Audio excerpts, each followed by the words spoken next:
Hey everybody, what is going on? Hexlex here with another Master Duel video for you guys. Today we're going to be taking a look at more of the Limit 1 Festival, and this time I'm coming back to my going second deck that I built. That is the Sky Striker Zodiac Kaiju build. Same build that we used last time we took a look at it, and I decided to go ahead and do my remaining games for the Limit 1 Festival with this deck here. Well, at the time I'm recording this, they haven't released any additional missions, so I could still potentially, I guess, build a new deck for those, but for the time being, this is probably, I think I said the last video was going to be the last one I posted, but I don't know, I had a lot of fun playing this particular deck, just because it was kind of unique, not something we really, I mean, you know, Sky Striker and Zodiac are things that we do see. However, we typically don't see, obviously, a combination like this on Ranked Ladder, and I just liked the way that this deck played a lot, so yeah, I decided to just go ahead and do the rest of my games for the event, again, up to this point anyway, with this deck, and, like, yeah, just had a lot of fun doing so. So I wanted to go ahead and show off some of the games, because I got some pretty decent ones, and you know, it's funny, at the time that I'm recording this, I don't think this first video has actually even gone out, so I don't know how much people are going to, like, if people are going to be like, oh boy, this deck again, or like, oh, this is boring deck again, but I guess, I don't know, either way.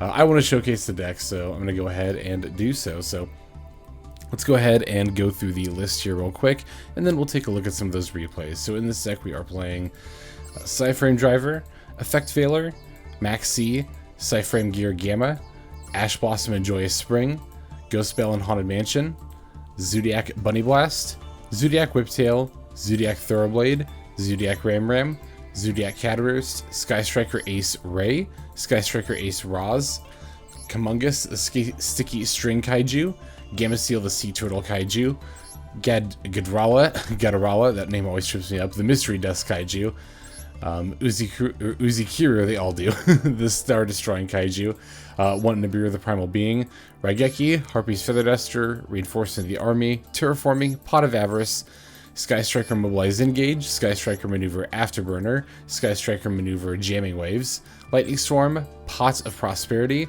Sky Striker Airspace Area 0, Fire Formation Tenki, Sky Striker Mecha Modules Multi-Role Forbidden Chalice, Call by the Grave, Sky Striker Mecha Hornet Drones, Sky Striker Mecha Widow Anchor, Sky Striker Mecha Eagle Booster, Sky Striker Mecha Shark Cannon, Cross-Out Designator, Forbidden Droplet, and Infinite Permanence. Extra deck is going to be F-Zero Utopic Future, F-Zero Utopic Draco Future, Tiger Mortar, Trident, Borbo, Hammer Kong, Chakanine, Zeus, Kagiri, Shizuku, Hayate, Kaina, the Zeke, Nightmare Unicorn, and then finally Axis Code Talker. Yeah, these Limit 1 decks are always a mouthful to get through, just getting through all the one-ofs there. But yeah, so yeah, basically if you missed the other video, the whole goal of this deck is to go second. Whether we win or lose the coin flip, we are a strictly going second deck, as both pure Zodiacs and Sky Striker are,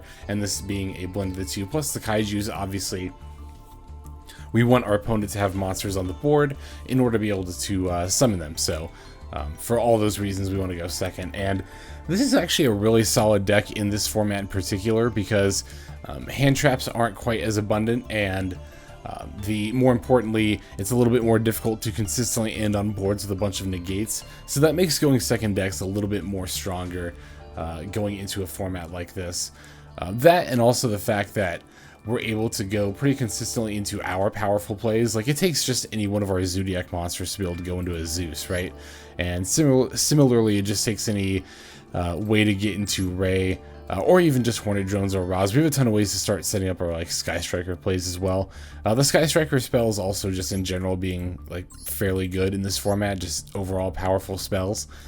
Don't forget that if you are holding a hand with like a Zodiac monster but a bunch of Sky Striker spells, we can put our Zodiac Exceed in the extra monster zone, and that will enable us to use our Sky Striker spells. So in that way, the two archetypes don't necessarily conflict with one another. So that's pretty nice. And of course, being a very responsive deck, we're playing a lot of Disruption and hand trap spells. Our Kaiju engine being a large part of that as well. We're only playing 4 Kaijus, so we're not playing like the field spell or anything, the Kyoto Waterfront. That is actually an option you could play for this deck. I'd probably throw in a Radian the interdimensional kaiju as well if you're playing that, and it wouldn't be bad, but I just kind of like the build where it's at right now, to be totally honest, main and extra deck. So yeah, I think that's about all I got to say about the build. Let's just go ahead and take a look at some of these games here. Okay, so this first game is going to be against like a kind of anti-meta stun type of deck, which is kind of another thing I considered playing in this kind of a format, but in a similar vein to Burn, there was a part of me that was like, not that I think this kind of strategy is invalid, but I was like, I don't really want to be that person, so I just decided not to. I don't remember, I think if my opponent let me go first here, because, you know, obviously if I win the coin flip, I prefer to go second, so I'm assuming that must have been the case. Funnily enough here, my opponent's actually going to Maxi in response to Ray, which I've talked about this before in games where I've played against Sky Striker, but, or not in response to Ray, but rather in response to me summoning Ray. You gotta be careful of when to Maxi against Ray in particular, because Ray can chain her effect to Maxi in order to dodge and prevent the opponent from, or prevent the other person from getting a draw. So we're able to do just that here. Our opponent basically tossed their Maxi for no reason, and we still got the Shizuku in the search for the engage as a result. But as you can see, going first definitely was not ideal because we couldn't use these Kaijus in our hand. But looks like they do intend to go second here, as our opponent then plays Kaijus and then plays a very interesting series of cards here. I guess it's just a bunch of like anti-meta tech, particularly this Dimension Fortress weapon. Cards cannot be sent from the deck to the graveyard. I mean, I suppose that does stop a fair number of things if you're just going for like floodgate type effects. I don't know what this Heart of Clear Water was all about. But alright, and then yeah, so they go ahead and summon their Sage de Fleur, or Sage de Fleur, I'm not sure how to pronounce that, and equip it with a Psychic Blade, basically paying 2,000 life points to deal 2,000 to us, but I'm definitely not really concerned about that at all, to be totally honest. So I'm going to go ahead and activate the multi-roll and the engage here. We'll search up the area 0 and see if we can't get some more plays going here. You know, the worst case scenario, we can always pop the area 0 with the multi-roll to get the summon anyway. So we're more or less going to end up doing just that. But first I'm going to go ahead and Gamma Seal, and you know, we'll just basically do our Kaijus here. Using the multi-roll to pop the area 0, this allows search of Raz, but our opponent just you know, went ahead and conceded at that point, as you know, at that point they're out of materials, like, or out of resources rather, on hand and board. We can just run over the Gamma Seal with the Moth Dust and then set our graveyard up with Hayate or Kagiri to wheel back the endgame. We just had a ton of plays, so yeah, that is a pretty good example of how this deck tends to operate at a base level. We control out the opponent's board, grind them out of resources through you know, steady in favorable interactions in terms of card advantage, whether it's us gaining advantage or them losing it, and then just end the game from there.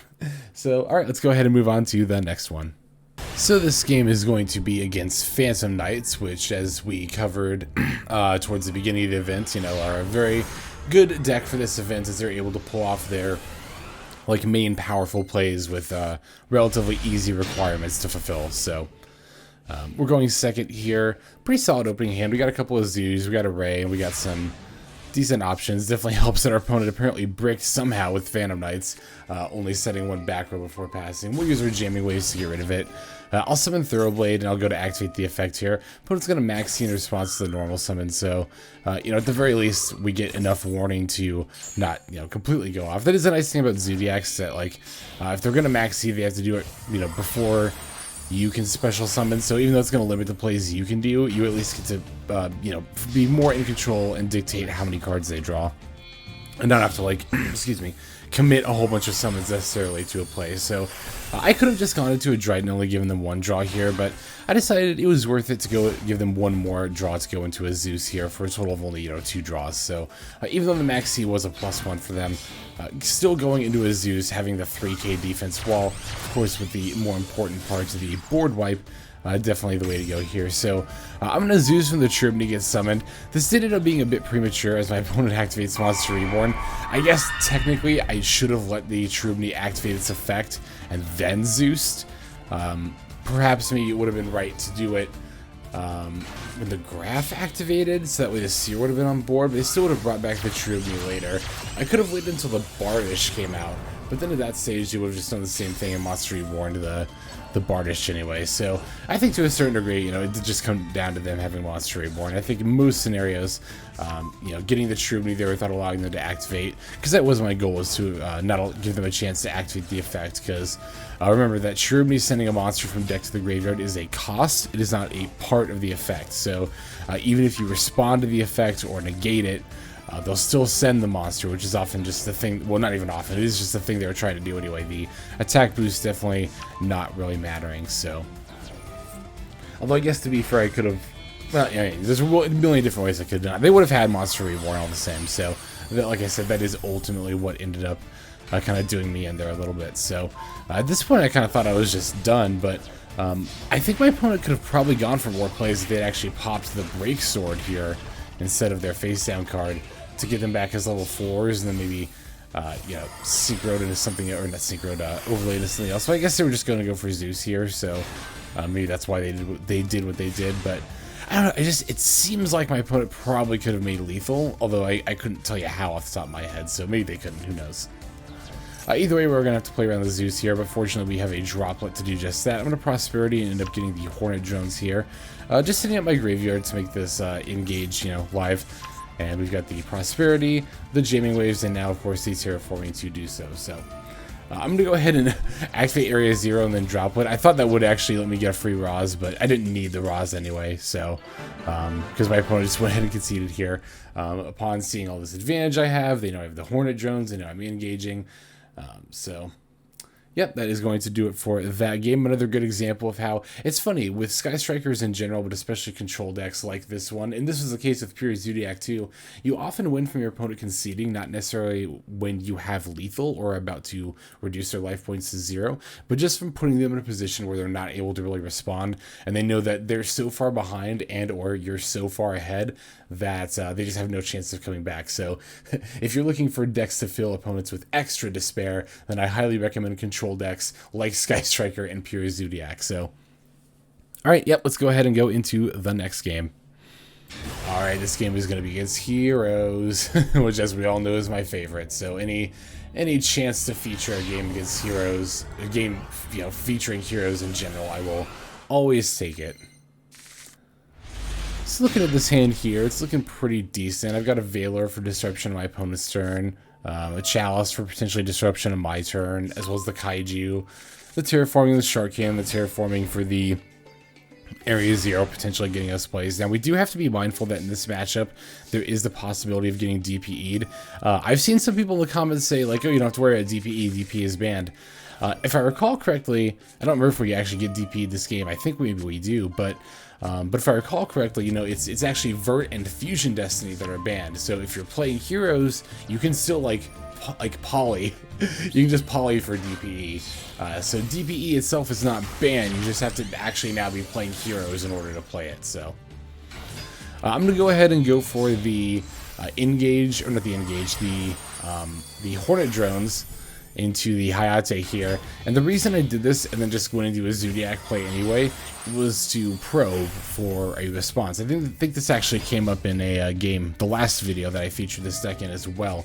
But, okay, yeah, so I don't understand this from my opponent here either. They droplet, which I actually was really concerned about, because I thought they were going to send, like, a card from their hand in the D-Force to target both of these, and then it's like, shoot, now neither of these can attack directly, so I can't set up a Zeus, and I can't set up a Sky Striker spell in Grave either. But then my opponent sacrificed a Celestial, which allowed the Borbo to attack anyway, so now I don't even care about the Borbo being negated at all. I can just go into Zeus. So, yeah, I think that was a misplay on my opponent's part. They definitely should have sacked the D-Force and not the monster here, but, I had a point there, and then I went and forgot it. Oh, no, I guess my point was just that, you know, the reason I started with the Sky Striker play, but then moved into a Zodiac play in the middle of it was just because I was trying to bait out a response from my opponent with the Sky Striker line, but then they didn't have one, so I went for the line I was more interested in going into, which is the Zodiac line. Given the option to go into both, or rather either, I will typically prefer to go into the Zodiac line because it results in Zeus, which is just, you know, a much stronger card to end on for the opponent's turn. I'm not going to pop the D-Force of the Drytron here because there's no reason to. That would cost us a board wipe from Zeus anyway, so. And then I'll throw down the Chalice here just in case it comes up. I guess this also does have the added bonus going for the Sky Strikers as well, for not only a little bit more damage, but we can then also Shizuku and then set up the engage during the end phase as well. So love to see my opponent setting a bunch of cards here. I know it's to draw with the Celestial there, but all the same, it means we're going to have a lot of stuff to blow up with Zeus. They then one day at peace and then go ahead and concede as they probably realize at this point, like, oh, they're just going to blow up all this stuff I can't activate with Zeus, and then even though I can't win during my next turn because my opponent won't take any damage, we talk about the concept of inevitability. That's what control decks, tend to thrive on, is this idea of inevitability, that even though I can't end the game right this second, I will end the game and there's nothing you can do about it. So, just again, I find that to be the most fun aspect of playing control. So, all right, let's go ahead and take a look at the next game now. Okay, so this game is going to be against the Drytron, which is actually not a bad contender at all for this festival, because there are just so many different fairy and ritual support cards you can play for the deck. Now, this game does go on for quite a bit. It was definitely a bit of a back and forth here. So, as always, opponent's going to be taking the first turn, and we open with Nibiru and Droplet, so we definitely like to see that. We also definitely love to see our opponent prepping and then passing. I actually was like thinking to myself, okay, just gotta hope this Nibiru resolves, but then they didn't really do anything, so I was like, alright, cool, we'll just go into our Kaijus here and go into Borbo, set up a Zeus, and we'll pretty much be good to go after that. So, well, ideally we'll be good to go. I do the Kaijus in particular as it's more likely for a monster effect to come up here than a spell effect, which is what Bunny Blast protects from. That's also why I went into the Hammer Kong before going into the Borbo, just in case my opponent had a relevant monster effect to try to stop me from like attacking or doing something there. Of course, the protection won't be passed on to Zeus, but so it's a little niche, but could still come up. Now, like I mentioned during the deck profile, we're going to throw our Xyz monster here, our Zeus in this case, in the extra monster zone. That way this Eagle Boost that I set here can be live. So that way if my opponent has like a Raigeki or a Dark Hole or something, I can just flip Eagle Boost and look at that. Speaking of the devil, here's Raigeki. Let's flip up Eagle Booster, and now my Zeus is unaffected by card effects this turn. So now my opponent's Raigeki fizzles, and they won't be able to remove Zeus pretty much no matter what they do.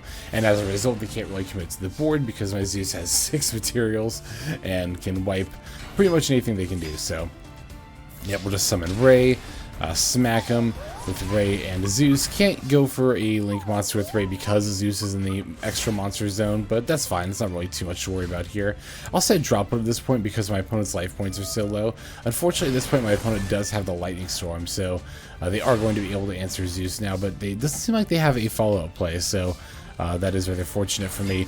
I'm going to summon Bunny Blast here and just poke for 800. At this point, I'm just going to try to poke my opponent to death. I do have the Droplet here in case they try, and the Nibiru, in case they try to do anything too scary, but I don't know what, I wish I could see what the 6 cards in my opponent's hand were that they're holding 6 cards they just pass here. Okay, so I kind of wanted to talk about this, so you might be wondering, like, well, why didn't you summon Ram and then attack with it and Bunny Blast? Aren't you trying to win as soon as possible? I am here. However, I noted that my opponent was at 1900 life points, so if I attack with Ram and Bunny Blast, it's going to put them at 700. Whereas if I attack with just Bunny Blast, it's going to put them at 1100. And then next turn, I can attack directly, if it's available to, with Bunny Blast and Ram for lethal, just the same as I could do in the other scenario, but it would only have to be with Bunny Blast. So really, in a scenario like this is a very small point, but can very easily matter, because now what I can do is I can just go ahead and set my Ram instead of summoning in attack mode. So that's obviously better than leaving a 400, attack monster in attack mode, is having a 2000 defense monster in defense mode, especially with my opponent's life points being as low as they are. If they attack with the wrong monster, they could take enough damage where it could become lethal either on the spot or potentially shortly after, depending on how much damage they take. So that is something to be mindful of in scenarios like this, where it's like, I know I have game within the next 2 turns. Which line is more optimal to do just in general, and given that it's going to take 2 turns for us to lethal with these monsters anyway, it's better to attack with them in that order. So, basically to attack in that order. So I'm just going to pass back to my opponent here. They'll draw for turn and then just end up setting a monster, and I guess a back row as well in passing here. So now I have the Raigeki in hand. I'm just going to activate that. And then now I can flip up my Ram and then attack my excuse me, attack my opponent for lethal. So, yeah, as you can see there, that's kind of what I was getting at in terms of, like, you know, either way, regardless of which line I did, the opponent was going to, you know, be lethal in 2 turns anyway, but the way that I did it here will be a much safer play, as it lets us summon the Ram in defense mode and doesn't, like, play as face up, you know, it leaves a bit of air of a mystery, I suppose. So, alright, cool, let's go ahead and move on to the next one. So this game here is going to be against a Sword Soul Tenyi Worm deck, which I actually didn't get around to playing in this festival. Funnily enough, I did build it, but I don't know, maybe I am just sword sold out from the climb at the beginning of the season. Who knows? But yeah, I also just wanted to try some little bit more like experimental decks, or play with archetypes I hadn't played with in a while, or didn't often get the chance to play with, like kind of the pure Zodiac quote unquote engine, so to speak. But not to say that this deck, the Sword Soul Tenyi deck, is not very good for this format. The other thing too is, like, if I really wanted to play an optimal version of this Sword Soul Tenyi deck in this format, I want to play more Yang Zing stuff, which would require crafting like a Denglong, which is not a bad card, but I don't know. I'm not typically in the business of like crafting cards specifically for a festival, so. Opponent's going to play the Draco Masters of the Tenyi here, which is interesting. And another card I would probably play in an optimal, you know, limit 1 Sword Soul Tenyi deck, but alas, I think it's also an Ultra, and another card I'm not trying to craft just for the festival, so. I'm willing to potentially give up my Pot of Avarice here for a hit with the Area 0, which unfortunately we do not get, so I'll just have to Raigeki my opponent's Link Monster, set a Shark Cannon, and pass, because the only other thing I have in hand at this point is my Kaiju. Opponent's going to summon their Fairy Tail Luna. Looks like they don't have another target, though, which is pretty nice. And then just pass it back to us. This card is obviously still really annoying, though.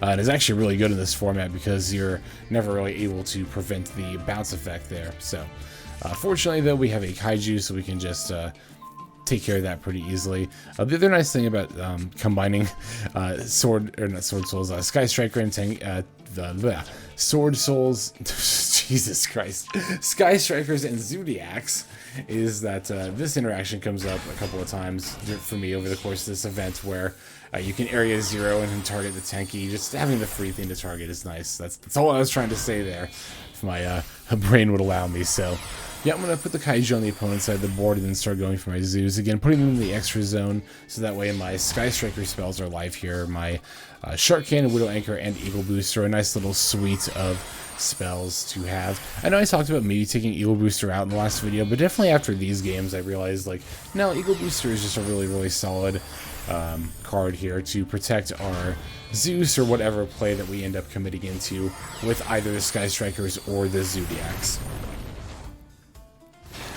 And now we also still have the Pot of Avarice, although unfortunately, because we have the Zeus out, we are probably going to actually end up sending the Pot of Avarice to the graveyard before we really have a chance to use it, so.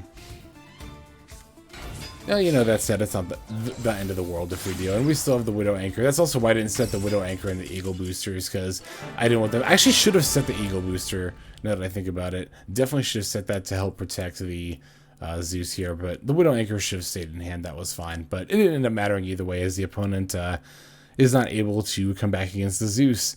So that's the other thing too about Zodiacs being really good in this format, is that because it's limit 1, a lot of decks have a harder time making impactful boards, where again the Zodiacs are able to very easily go into Zeus just off of 1 card, which is a very, very impactful monster just by itself. So let's see, I think we have 6 games in total today. I don't remember which one we're on. I think we have 1 more after this. I'm pretty sure that was the 5th game. So this should be the last game coming up here.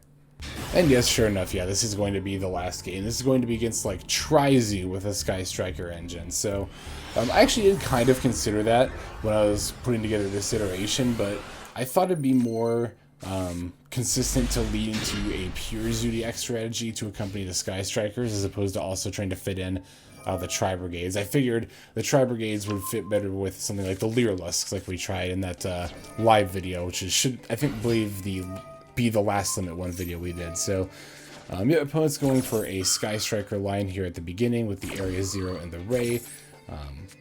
Definitely not a bad combination here. Let's see if they hit off the area 0. Fortunately, they do whiff, so that's good. I thought they were actually playing like the exact same deck as me when I saw the Zodiacs, but no, they are playing the Tri Brigades as well. So I'm also, yeah, going to imperm the Shizuku, that way they can't search the engage here. So as always, we open the Zodiac, so that's pretty easy play for us. Just go into the Borbo and then go into a Zeus, and then from there on out, it's pretty much smooth sailing. You don't have to worry about too many things stopping us. Not to say that we're like invincible at all, but I mean, on top of the Zeus here, we've got the Droplet and Nibiru in hand as well as a Feather Duster and drones for potential follow-up plays. Of course, on top of the 6 material Zeus that we're making. So yeah, I ultimately decided to put this Zeus in the main monster zone instead of the extra zone, which might have been a mistake. I don't think it... With this hand, it doesn't particularly matter, but it could matter depending on my draws.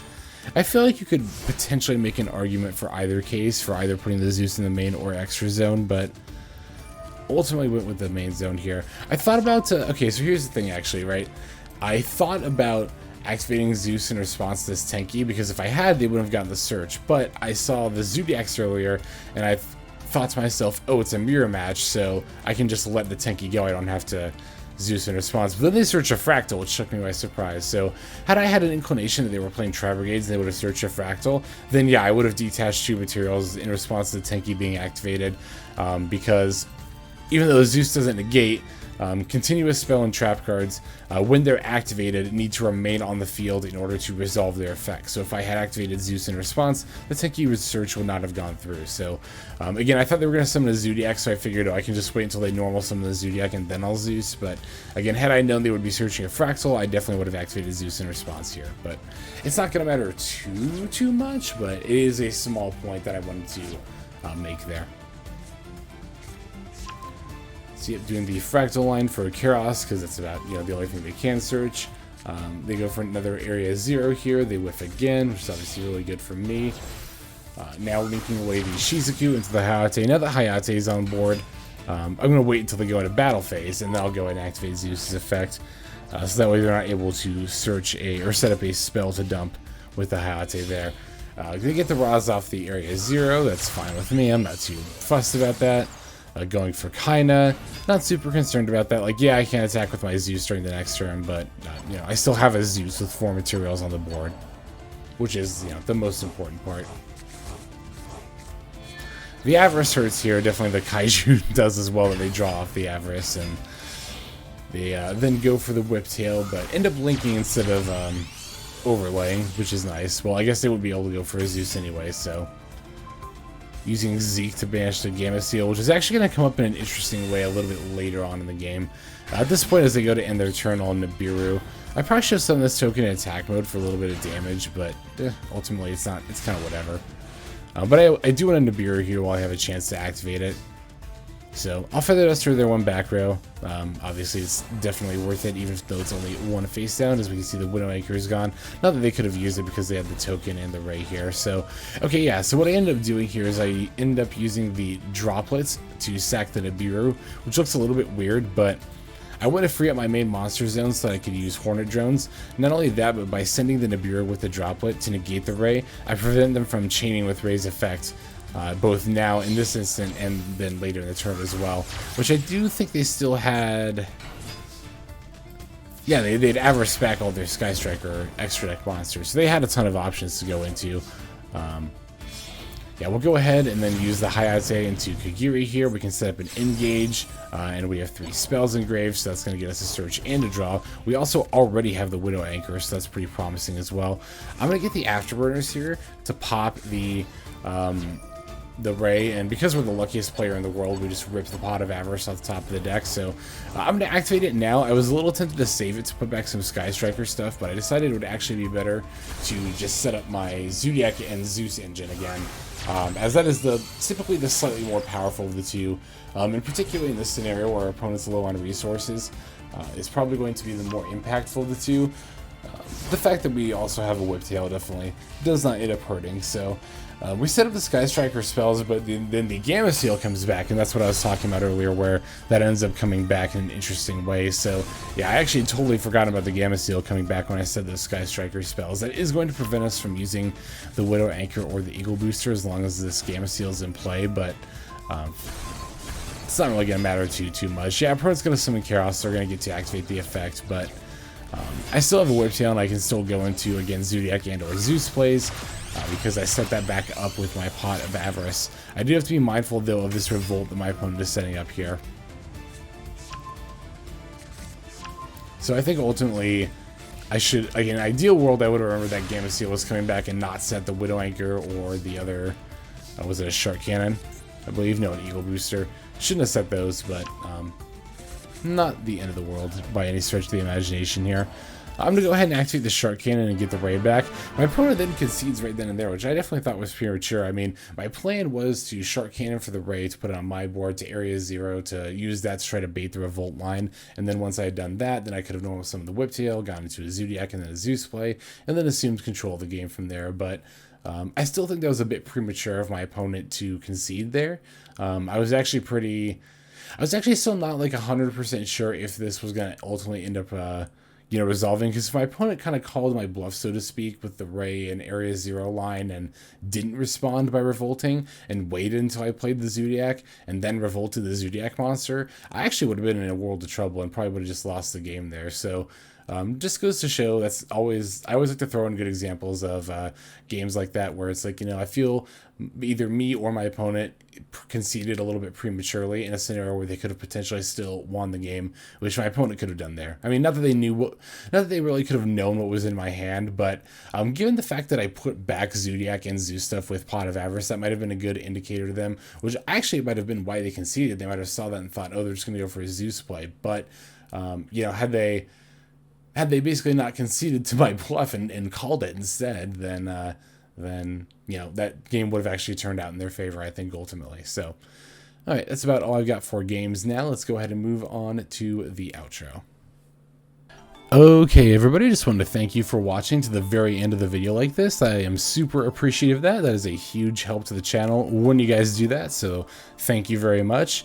Yeah, so like I said, I want to just feature more games of this deck because I think of all the decks I played for the Limit 1 Festival, this was the one I had the most fun with. It was, again, just the most unique, and especially as of late, I'm kind of leaning back more into this kind of control-y style, because like when I played in the TCG, because I often couldn't afford like a full meta deck, I'd play more like stun and or control strategies because those just tended to be cheaper. But I definitely prefer the control style strategies to a stun style strategy. Somebody actually asked me in a comment recently why I like Zodiac Tri Brigade so much, and I think the reason that I do is because Zodiac Tri Brigade feels like one of the few like combo control decks in Yu-Gi-Oh, right? Where like, yeah, we do combos in order to make our plays, but the result of our combos are like disruptions, like banishing and searching during the opponent's turn. So we like combo in order to control the opponent down, and I think that's a really cool play style. And again, I prefer playing disruptions at proper timings as opposed to just like flipping up a floodgate. So definitely like the control decks there. So any opportunity to play a deck like this, I will absolutely take. So yeah, like I said though, thank you for watching to the end like this. Thank you also if you are commenting and or subscribing. Love engaging with you guys in the comments, and you guys are definitely commenters worth engaging with. From what I've seen during my videos, I've said it again, or I've said it a million times, I'll say it again, I definitely have one of the best comment sections on YouTube. And then if you subscribe, that's the best way to stay not only notified of when my videos come out, but also a good way to support the channel too. So without further ado though, this is Xlex. Oh my god, that was awful. My voice is so dry. There we go. That's a little better. Signing off, and I hope you have a fantastic day.